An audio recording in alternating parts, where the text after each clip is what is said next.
अस्सलाम वालेकुम क्लास। जैसा कि हमने प्रीवियस वीडियो में देखा टाइप्स ऑफ मैट्रिसेस की इकसाम, कॉलमों की इकसाम।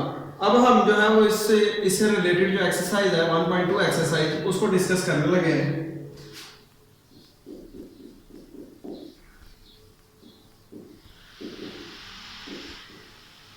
एक्सरसाइज 1.2 का क्वेश्चन नंबर 1 है।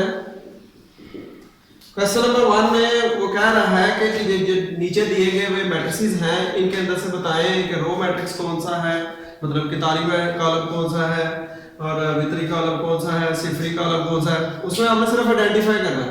आइडेंटिफिकेशन के लिए अगर हम पहला मैट्रिक्स देखते हैं ए मैट्रिक्स,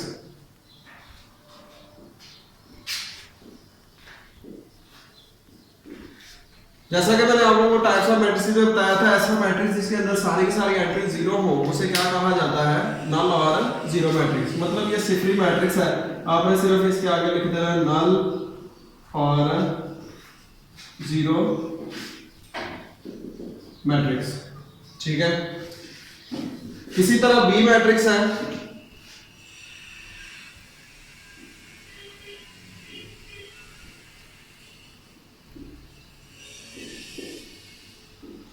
बी मैट्रिक्स में टाइप्स ऑफ मैट्रिसेस में आपने पढ़ा देखा कि ये इसमें सिर्फ एक ही रो है। ऐसा मैट्रिक्स इसमें सिर्फ एक ही रो हो उसे रो मैट्रिक्स कहा जाता है।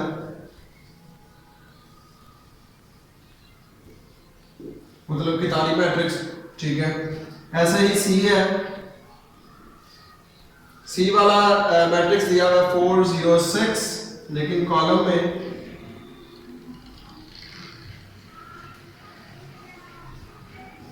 ऐसा मैट्रिक्स जिसमें सिर्फ एक ही कॉलम हो, आपने पढ़ा कि उसे क्या कहते हैं, कॉलम मैट्रिक्स।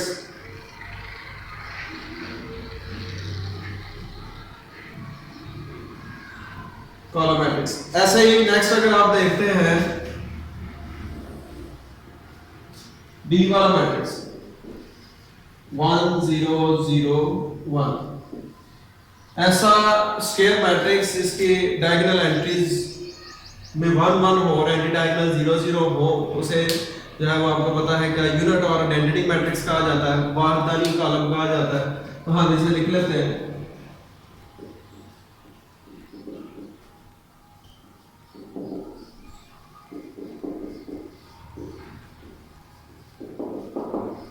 यूनिट और आइडेंटिटी मैट्रिक्स। इसके बाद ई वाला,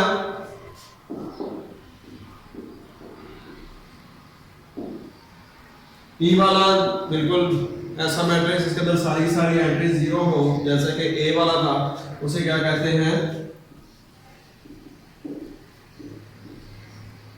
नल और जीरो मैट्रिक्स, ठीक है। अब इसके बाद एफ वाला है, एफ वाले में अगर आप देखें तो वो सी वाले की तरह ही है, एक ही कॉलम है, उसे कॉलम मैट्रिक्स कहेंगे। ऐसे ही हम क्वेश्चन नंबर 2 पे चलते हैं। क्वेश्चन नंबर 2 में भी शनाख्त करने के लिए, आइडेंटिफाई करने के लिए कह रहा है कि इसमें बताएं स्क्वायर मैट्रिक्स कौन सा है, रेक्टेंगुलर मैट्रिक्स कौन सा है, रो मैट्रिक्स कौन सा है, कॉलम मैट्रिक्स कौन सा है। ऐसे ही फर्दर जो है वो आपने ये बताना है। अगर हम देखें इसका पार्ट नंबर 1 में क्या दिया हुआ है, -8 2 7 12 0 4। अब इसका अगर ऑर्डर की बात पिछली वीडियो में की भी है, इसमें रोज कितनी है, 2, कॉलम कितने हैं, 3। ऐसा मैट्रिक्स जिसमें नंबर ऑफ रोज और नंबर ऑफ कॉलम्स इक्वल ना हो उसे क्या कहा जाता है, रेक्टेंगुलर मैट्रिक्स, मतलब मुस्ततीली कॉलम। तो आप नीचे इसे आइडेंटिफाई करके लिख देंगे कि ये क्या है,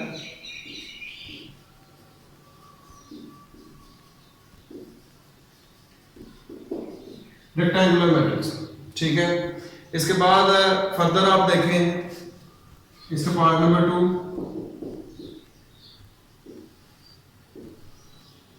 उसके अंदर क्या दिया हुआ है, 3 0 1। अभी प्रीवियस क्वेश्चन में आपने पढ़ा कि ऐसा मैट्रिक्स इसमें एक ही कॉलम हो उसे क्या कहा जाता है, कॉलम मैट्रिक्स। जैसे आप मेंशन करते हैं कि ये क्या है,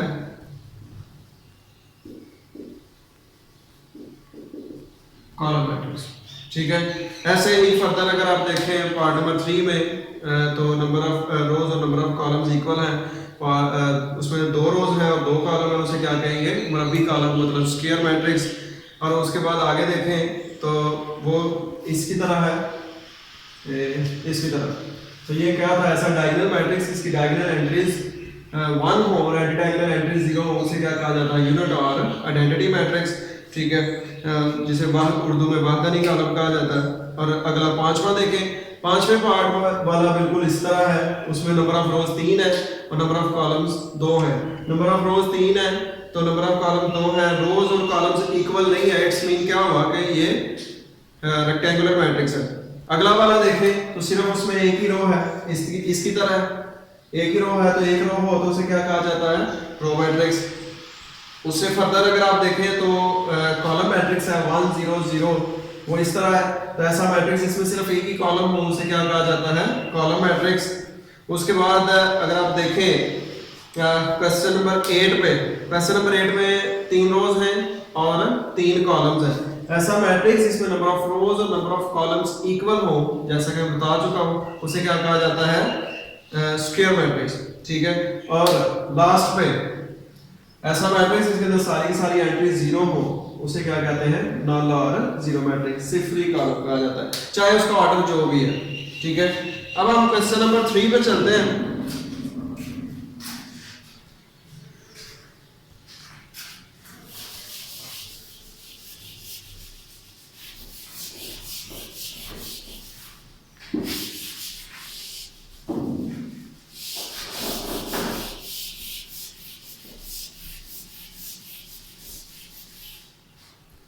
क्वेश्चन नंबर 3 में भी जो है वो नीचे वो आइडेंटिफाई करने के लिए ही कह रहा है।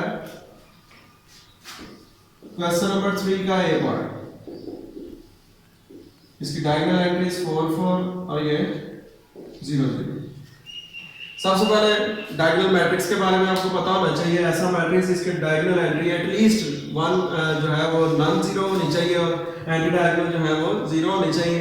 अब ये नॉन जीरो ही है, इसे डायगोनल मैट्रिक्स कहेंगे, लेकिन अगर डायगोनल एंट्री सेम हो तो उसे स्केलर मैट्रिक्स कहा जाता है। तो ये डायगोनल एंट्री सेम है, इधर भी 4 है इधर भी 4 है, तो इसे क्या कहेंगे, स्केलर मैट्रिक्स। ठीक है, इसके बाद बी पार्ट है 2 -1 0 0। तो ये अभी मैंने बताया कि ऐसा डायगोनल ऐसा स्क्वायर मैट्रिक्स जिसकी डायगोनल एंट्रीज एटलीस्ट 1 जो है वो नॉन जीरो हो, तो सेम ना हो, सेम हो जाए तो वो स्केलर है, सेम नहीं है तो नॉन जीरो है ये दोनों, तो इसे क्या कहेंगे, डायगोनल मैट्रिक्स।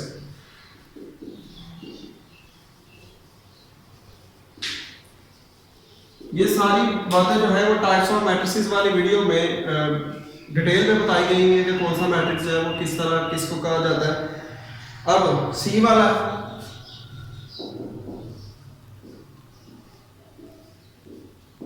ऐसा डायगोनल मैट्रिक्स जिसकी डायगोनल एंट्रीज 1 हो, उसे क्या कहते हैं, यूनिट और आइडेंटिटी मैट्रिक्स।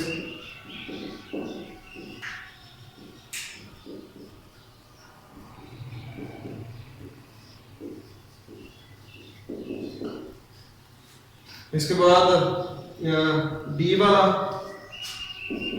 डी वाला जो है वो इसकी तरह है, उसे डायगोनल मैट्रिक्स कहेंगे, वितरित कॉलम कहेंगे। ई वाला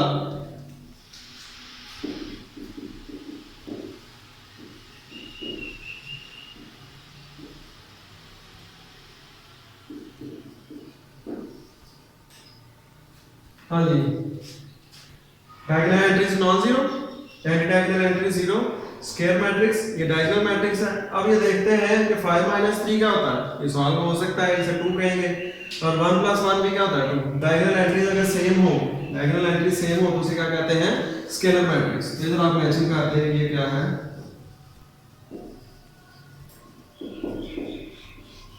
स्केलर मैट्रिक्स। ठीक है, अब क्वेश्चन नंबर 4, क्वेश्चन नंबर 4 में जितने भी मैट्रिसेस दिए हुए हैं उन सब मैट्रिसेस का आपने मनफी कॉलम मतलब नेगेटिव ऑफ अ मैट्रिक्स मालूम करना।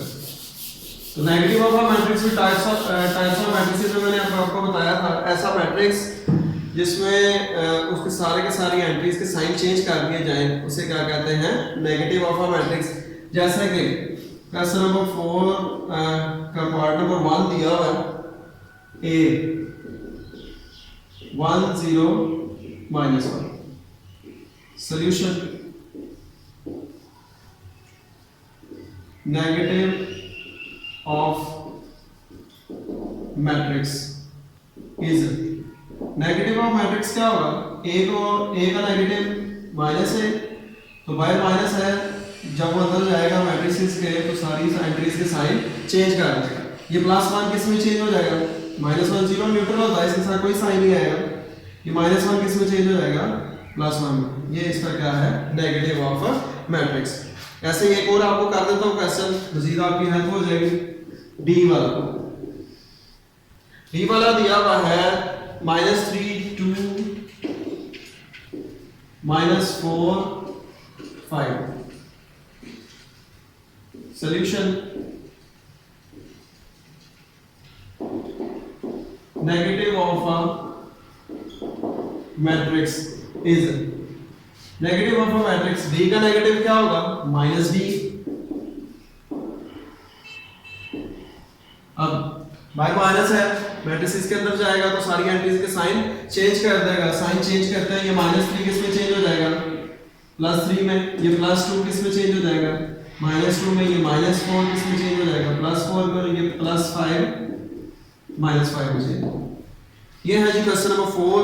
अब हम फर्दर चलते हैं क्वेश्चन नंबर 5 पे। क्वेश्चन नंबर 5 क्या है,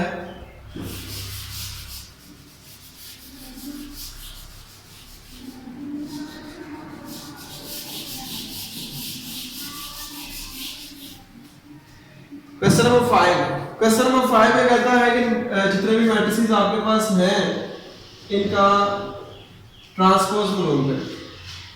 अब ट्रांसपोज आपने पढ़ा रोज को कॉलम में और कॉलम्स को रोज में अगर चेंज कर दिया जाए तो उसे क्या कहते हैं, ट्रांसपोज ऑफ अ मैट्रिक्स। ये भी टाइप्स ऑफ मैट्रिसेस में मैंने आपको बताया है। अब ए मैट्रिक्स है 0 1 -2। Solution transpose of matrix,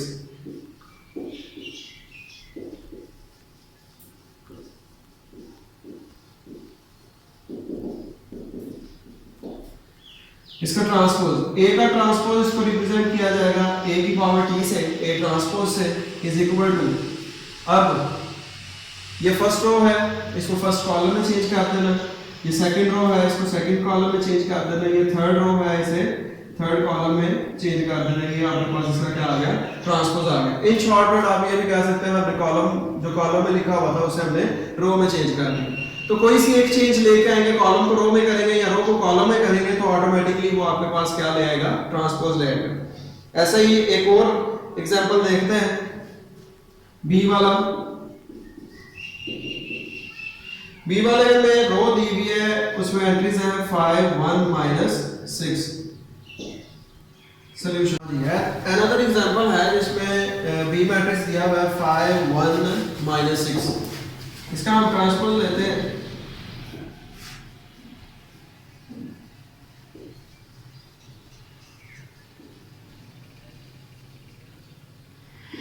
transpose of a matrix is, transpose B का ट्रांसपोज क्या होगा, बी ट्रांसपोज। अब इसमें रो, जो रो में एंट्रीज हैं अगर हम उसे कॉलम में चेंज कर देंगे तो ऑटोमेटिकली कॉलम वाली रो में चेंज हो जाएंगी, उसे क्या कहेंगे, ये इसका ट्रांसपोज। रो में लिखा हुआ 5 1 -6, इसको किस में चेंज कर देंगे, कॉलम में 5 1 -6। ये आपके पास क्या आ गया, ट्रांसपोज ऑफ अ मैट्रिक्स। ठीक है। अब ऐसे ही क्वेश्चन सी है,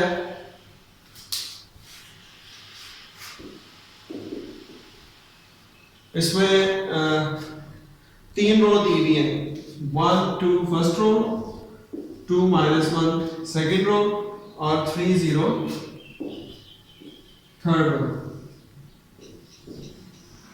सॉल्यूशन, इसका ट्रांसपोज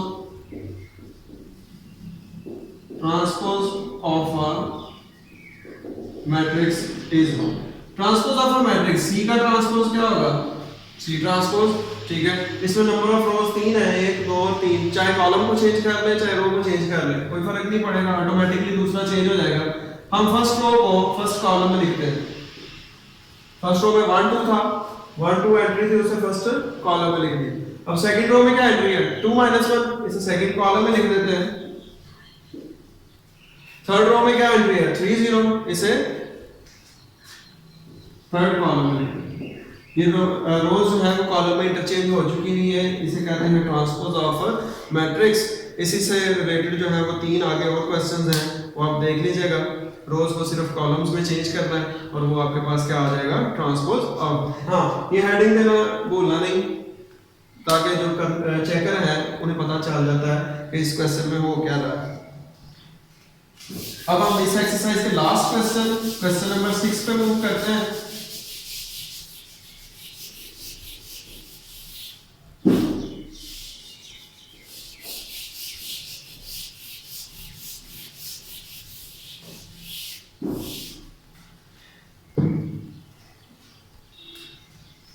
क्वेश्चन नंबर 6, इसका पार्ट नंबर 1 है, जिसमें दिया हुआ है A ट्रांसपोज का transpose is equal to A। ऊपर वैल्यूज दी नहीं है, A और B मैट्रिक्स की वैल्यूज दी नहीं है, कहता है नीचे जो दिया हुआ है इसको वेरीफाई करें, इसकी तस्दीक करें। तो हम इसकी तस्दीक कर लेते हैं। सॉल्यूशन, हम लेफ्ट हैंड साइड लेते हैं। लेफ्ट हैंड साइड हमारे पास क्या है, A ट्रांसपोज का होल ट्रांसपोज, ठीक है। सबसे पहले हमें क्या फेस करने को मिल रहा है, राउंड ब्रैकेट लगा दी। उसके बाद A है, इसका मतलब इस जगह पे A मैट्रिक्स आएगा, A मैट्रिक्स आ गया। A मैट्रिक्स के ऊपर ट्रांसपोज है, इसके ऊपर भी ट्रांसपोज आ जाएगा। उसके बाद राउंड ब्रैकेट क्लोज है, राउंड ब्रैकेट क्लोज कर दी, फिर राउंड ब्रैकेट क्लोज के बाद भी ट्रांसपोज है, इधर क्या आ गया, ट्रांसपोज आ गया, ठीक है। अब A की वैल्यू ऊपर दी हुई है, वो क्या दी हुई है, 1 2 0 1, हम इधर वैल्यू पुट कर देते हैं 1 2 0 1, ठीक है। अब ट्रांसपोज है, ट्रांसपोज लेते हैं, रो को कॉलम में चेंज किया, फर्स्ट रो को फर्स्ट कॉलम में चेंज कर दिया, सेकंड रो को सेकंड कॉलम में चेंज कर दिया। ये एक दफा ट्रांसपोज लिया तो एक टी खत्म हो गया, ठीक है। अब एक टी रह गया, एक टी ट्रांसपोज रह गया, इसे दोबारा ट्रांसपोज लेते हैं। फर्स्ट रो को फर्स्ट कॉलम में चेंज किया, सेकंड रो को सेकंड कॉलम में चेंज किया। तो अगर आप ये देखें कि यही हमारे पास A की वैल्यू थी, A की वैल्यू क्या थी, 1 2 0 1, जो कि हमने इधर पुट की थी 1 2 0 1। इसे हम लिख सकते हैं which is equal to A, which is our right hand side, hence proved। यही हमने तस्दीक करना था कि ये दोनों आपस में इक्वल हैं या नहीं है। तो ये देखें, सॉल्व करके हमने चेक कर लिया ये इक्वल है। ऐसे ही इसका पार्ट नंबर 2 देखते हैं। पार्ट नंबर 2, जिसमें B की वैल्यू दी हुई है 1 1 2 0। पार्ट नंबर 2 है B ट्रांसपोज का whole transpose is equal to B। Solution similar है, उससे ही आपने सीधा सीधा लेफ्ट हैंड साइड लेनी है। लेफ्ट हैंड साइड क्या है, B ट्रांसपोज का ट्रांसपोज। तो आप इधर लिखते हैं B ट्रांसपोज का होल ट्रांसपोज, ठीक है। सबसे पहले आपको फेस करने को मिल रहा है राउंड ब्रैकेट, तो आप राउंड ब्रैकेट लगाएंगे। उसके बाद B है तो B की जगह B की वैल्यू पुट कर देंगे, मैट्रिसेस पुट कर देंगे। उसके बाद T है, ट्रांसपोज लगा देंगे, राउंड ब्रैकेट क्लोज है, क्लोज कर देंगे। उसके बाद फिर T है तो ट्रांसपोज लगा देंगे। अब B की जगह जो है B की वैल्यू गिवन है वो पुट करते हैं। B की वैल्यू क्या है, 1 1 2 0, ठीक है। अब पहले आपको पता ब्रैकेट सॉल्व होती है, ब्रैकेट सॉल्व करेंगे, ब्रैकेट में ट्रांसपोज है तो रो जो है वो कॉलम में चेंज हो गई, सेकंड रो जो है वो सेकंड कॉलम में चेंज हो गई, एक ट्रांसपोज खत्म हो गया। अब सेकंड फिर ट्रांसपोज लेते हैं, फर्स्ट रो जो है वो फर्स्ट कॉलम में चेंज, सेकंड रो जो है वो सेकंड कॉलम में चेंज। तो अगर ये चेंज करने के बाद आप देखते हैं फिर से हमारे पास B की वैल्यू आ गई है, B की जगह B की वैल्यू पुट करते हैं, B लिख देते हैं, वैल्यू तो है। तो ये B क्या है, हमारे क्वेश्चन की राइट हैंड साइड है, तो is equal to right hand side, hence proved. हमने ये भी प्रूव कर लिया कि ये लेफ्ट हैंड साइड जो है वो किसके इक्वल है, right hand side. That's all, आज हम 1.2 एक्सरसाइज मुकम्मल कर चुके हैं। अगर कोई क्वेश्चन हो तो आप कमेंट में लिखेंगे, इंशाल्लाह जो भी आपकी क्यूरी है वो उसे दूर किया जाएगा। ओके जी, अल्लाह हाफिज़।